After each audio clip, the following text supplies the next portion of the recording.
오늘 설교 말씀은 복음의 사람이라는 제목으로 로마서 5장 8절 말씀, 우리 한 절이기 때문에 함께 큰 목소리를 함께 읽겠습니다. 시작. 우리가 아직 죄인 되었을 때에 그리스도께서 우리를 위하여 죽으심으로 하나님께서 우리에게 대한 자기의 사랑을 확증하셨느니라. 아멘. 하나님께서 우리를 통하여서 사랑의 확증을 보여주셨는데 그것이 뭘까요, 여러분? 그렇죠. 예수 그리스도 십자가. 예. 다른 분들은 십자가를 액세서리를 그렇게 하지만 우리는 십자가를 볼 때 그 마음에 찔림이 있고 마음에 감동이 있어야 되는 거죠.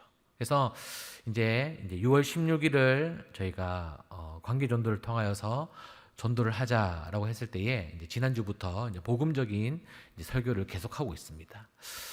여러분들이 생각하는 가장 복음적인 사람이 누구입니까? 당연히 예수님이겠죠. 그리고 우리나라의 좀 대표적인 인물이라고 할 수 있는 분들이 참 많이 있습니다.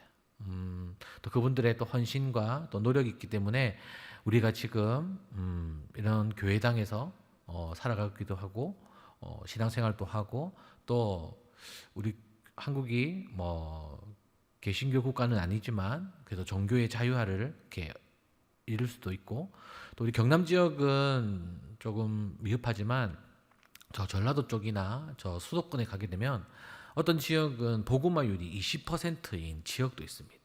그러면 기독교 문화라든지 또 교회가 익숙한 그런 데가 있는 거죠.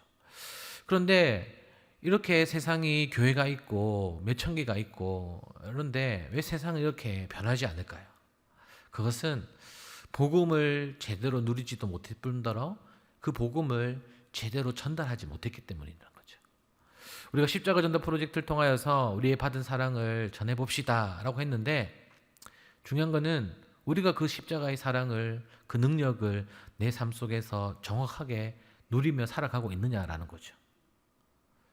그래서 우리가 신앙생활을 하는 거고 잘 모르기 때문에 또 이런 프로젝트를 통하여서 한번 실천해 보는 게 또 됩니다. 그래서 이런 복음의 사람이라고 생각했을 때에 대표적으로 우리 한국교회에 또 유명하신 분이 이제 손영원 목사님을 들 수가 있어요. 또 마침 또 기가 막히게 이번 주 토요일 날 우리 어디 가죠? 예, 우리 순천에 또 여수에 손영원 목사님 기념관을 가게 됩니다. 저도 한 21살 땐가 22살 땐가 이제 여기 소록도와 또 예양원 교회를 간 기억이 납니다.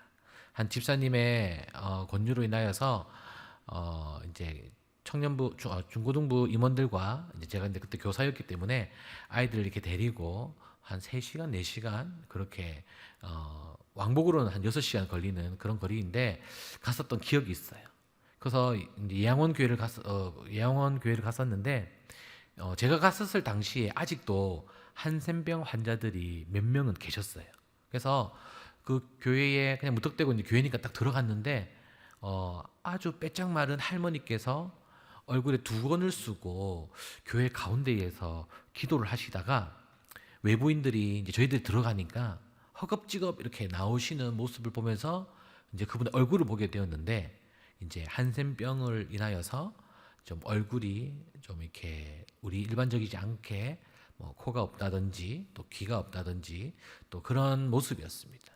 그 당시에는 너무 놀랐어요. 왜냐하면 그거에 대한 지식이 전혀 없었기 때문에. 그런데 그런 기념관을 돌면서 손영원 목사님께서 그 한센병 걸린 환자들을 위해 헌신하셨다는 그런 것을 보면서 그 할머니에게 좀 죄송한 마음도 들기도 하고 내가 좀 공부를 좀 제대로 하고 여기 왔었으면 더 큰 은혜가 있었을 건데 다녀오고 난 이후에 영상도 찾아보고 또 책도 보면서 이런 아픔이 있는 예양원 교회였구나 소록도였구나라는 것을 보게 되었습니다. 그래서 저희 청년부에서 이번 이제 봄 소풍을 준비하면서 친교도 중요하지만 뭔가 마음 안에 좀 남는 것이 있었으면 좋겠다. 그래서 기독교 선교지를 좀 알아보다가 아무래도 이 경남 지역은 복음화율이 조금 낮기 때문에 이렇게 기념관이 좀 이렇게 잘 되어 있는, 잘 운영하는 데가 잘 없습니다. 그래서 조금 거리가 있는 이제 여수까지 그렇게 가게 되었는데요. 지금까지 신청을 하신 분들도 있습니다. 근데 아직 여러분들에게 신청할 기회가 있습니다. 그래서 다음 주 토요일 날 같이 가셔서 손영호 목사님이 왜 이렇게 믿음의 후배들에게 신앙의 유산을 어떻게 물려주셨는지, 또 그의 삶이 어땠는지 함께 나누는 시간이 되었으면 좋겠고 보고 들었으면 좋겠습니다. 그런데 가면 좋은 것만 보면 좋잖아요. 그런데 이게 이제 손영호 목사님 기념관을 이제 조사하다 보니까 이제 손영호 목사님의 이제 아들과 또 이 손영호 목사님의 기념관을 운영하는 이 교회와의 마찰이 조금 있습니다. 그 부분은 우리가 좀 안타까운 부분이었기 때문에 모르는 것이 제일 좋을 것 같아요. 그래서 가서 이제 좋은 부분들만 보려고 우리 임원들이 먼저 답사를 가서 그곳에 어떤 것을 견학해야 될지 조금 분별해서 볼 거니까요. 여러분들이 나중에 돌아오셔서 손영호 목사님에 대해서 유튜브를 찾아볼 때에 그런 것들을 좀 분별해서 볼 수 있는 지혜가 있었으면 좋겠고, 가서 순수한 마음으로 우리 손영호 목사님의 그 복음적인 사역들을 또 잘 보고 왔으면 좋겠습니다. 그래서 우리 손영호 목사님에 대해서는 두 가지 질문을 할 수 있을 것 같아요. 첫 번째는 이 손영호 목사님은 어떻게 자신의 아들을 죽인 그 사람을 양자로 받아들일 수 있었냐라는 거죠. 이 당시에는 손영호 목사님께서는 일제 강점기 때에 이제 청년의 시기를 지내시다 보니까 많은 고난을 당하셨어요. 어떤 고난을 당하셨냐?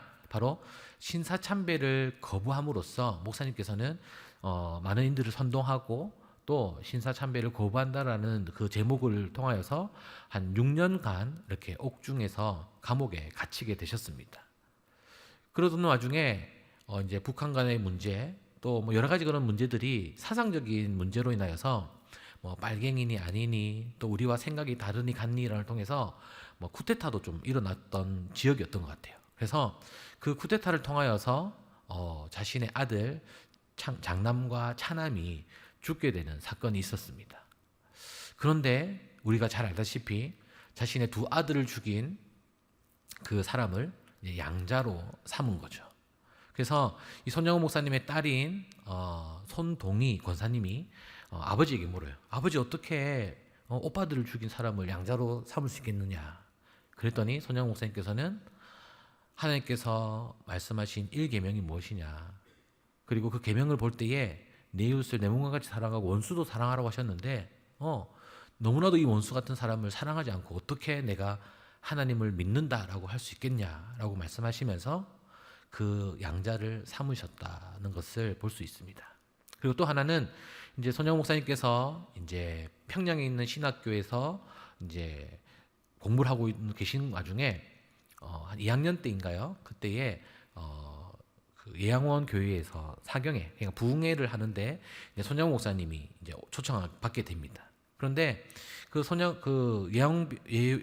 양의 뭐 계속 말이 안 나오는데 예양원 거기에 문둥병 환자들이 거기에 있었어요. 근데 거기에 있다 보면 외부의 사람들이 오게 되면 장갑을 끼고 두건을 쓰는 것이 일상적이었습니다. 왜냐하면은 이 한센병이 모두가 다 전염되는 게 아니에요. 어떤 특정한 면역이 없는 사람은 그 한센병이 없고 그 면역이 있는 사람은 한센병에 걸리지 않는 거예요. 그러다 보니까 이것을 그때의 의학 상식으로는 다 없는다라고 생각을 해서 외부인이 그 교회에 오는 것이 꺼려지었는데 그것을 전혀 생각하지 않고 괜찮다고 하셔서 가셨는데, 그런 장갑을 끼고 두건을 쓰고 그 사람과 구별되는 것이 이 목사님에게는 자기의 신앙으로는 용납할 수가 없었던 거죠. 그래서 장갑도 벗고 그 사람들과 함께 그렇게 부흥회를 잘 인도하고 가셨답니다. 근데 그런 모습이 감동이 되어서 그 교회에 청빙하게 되었는데요. 이 손영호 목사님의 가장 큰 일화는 그런 한센병 환자들의 그 고름을 입으로 빨아서 그들의 고통을 덜어주시기 위해서 노력하셨다라는 겁니다. 그 당시에 그 소록도와 또 그 지역에는 이제 한센병을 걸린 사람들만 모아가지고 있었는데 한 1,000명 정도, 많을 때는 그렇게 있었고요.